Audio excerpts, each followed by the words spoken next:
গাভী ও বকনার উৎকৃষ্ট দানাদার খাদ্য তালিকা এখন আমার হাতে। এই খাদ্য তালিকা মেনটেন করে আপনি যদি আপনার গাভী এবং বকনাকে দানাদার খাবার দিতে পারেন, তাহলে খুব দ্রুত গাভী এবং বকনা হিটে চলে আসবে। এই দানাদার খাবার মেনটেন করে যদি আপনি আপনার দুগ্ধবতী গাভীকে দেন, তাহলে দেখবেন খুব দ্রুতই দুধ উৎপাদন বেড়ে গেছে।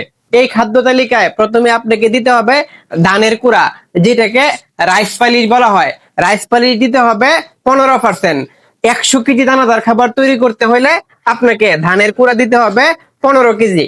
দিতে হবে ভুট্টা ভাঙা 18%। 100 কেজি দানাদার খাবারের হিসাবের কথা বলতেছি। যদি 100 কেজি দানাদার খাবার তৈরি করেন, সেই ক্ষেত্রে এইখানে ভুট্টা ভাঙা দিতে হবে 18 কেজি। অনেক খামারি ভাইজানেরা জিজ্ঞেস করবেন, রনি ভাই আমার গর্ভবতী গাভীকে এই দানাদার খাবার দিতে পারবো কিনা? প্রিয় খামারি ভাইজানেরা, এখানে যে দানাদার খাবারের তালিকাটা করা হয়েছে, এটা যদি গর্ভবতী অবস্থায় আপনারা দেন, তাহলে আরো ভালো কাজ করবে। এই খাদ্য তালিকায় 3 নম্বরে আপনাদেরকে দিতে হবে গমের ভুসি। গমের ভুসি দিতে হবে 35%। প্রতি 100 কেজি দানাদার খাবার তৈরি করার জন্য আপনাকে দিতে হবে গমের ভুসি 35 কেজি। গাভী ও বকনার এই আদর্শ সুষম দানাদারে অ্যাড করতে হবে সয়াবিন মিল।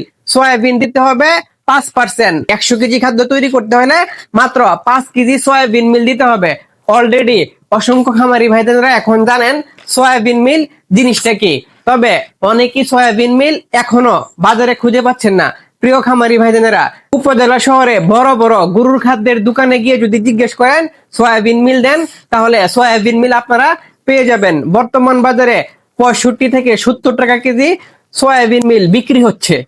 যে গাভী থেকে দুধ উৎপাদন করা হচ্ছে, খেয়াল করে দেখবেন এরকম গাভীগুলার স্বাস্থ্য একদমই শুকিয়ে যায়, খুব দ্রুত স্বাস্থ্য নষ্ট হয়ে যায়।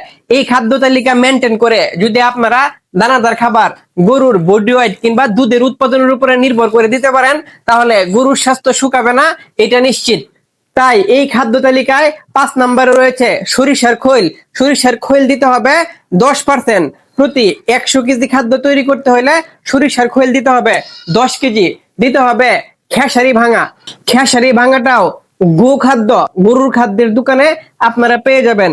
খেসারি ভাঙা দিতে হবে 10%।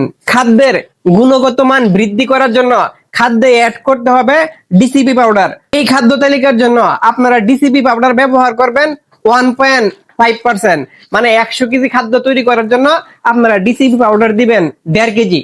পাশাপাশি খাদ্যের গুণগত মান বৃদ্ধি এবং খাদ্যকে আরো সুস্বাদু করার জন্য এখানে ব্যবহার করতে হবে চিটাগুড়। চিটাগুড় ব্যবহার করতে হবে 3%। প্রতি 100 কেজি খাদ্য তৈরি করার জন্য 3 কেজি চিটাগুড় ব্যবহার করতে হবে। পাশাপাশি ব্যবহার করতে হবে লবণ। এই 100 কেজি দানাদার খাবার তৈরি করার জন্য মাত্র 1 কেজি লবণ ব্যবহার করতে হবে। 100 কেজি এই দানাদার খাবার সম্পূর্ণ করতে হলে আপনাদেরকে ব্যবহার করতে হবে ডিবি পাউডার 1 কেজি। ভালো মানের একটি ডিবি পাউডার ব্যবহার করবেন। পাশাপাশি ব্যবহার করতে হবে খাবার সোডা 0.5%। 100 কেজি খাদ্য তৈরি করার জন্য 1/2 কেজি খাবার সোডা ব্যবহার করতে হবে। আপনারা যদি সম্পূর্ণ হিসাবটা খাতায় লিখে রাখেন, তাহলে দেখবেন এই পর্যন্ত 100 কেজি দানাদার খাবার হয়ে গেছে। আপনাদের সুবিধার্থে এই খাদ্য তালিকা ভিডিওতেও দিয়ে দিলাম। প্রিয় খামারি ভাইজানেরা, এই খাদ্য তালিকাটা প্রমাণিত এবং পরীক্ষিত। আমি আশা করি এই খাদ্য তালিকা অনুযায়ী খাদ্য তৈরি করে যদি আপনারা আপনাদের গাভী এবং বকনাকে সরবরাহ করেন, তাহলে ইনশাল্লাহ ভালো একটি রেজাল্ট পাবেন। ভালো থাকবেন, সুস্থ থাকবেন। সঠিক তথ্য পেতে কাউকিয়ার গরুর যত্নের সাথেই থাকবেন। আসসালামু আলাইকুম ওয়া রাহমাতুল্লাহি ওয়া বারাকাতুহু।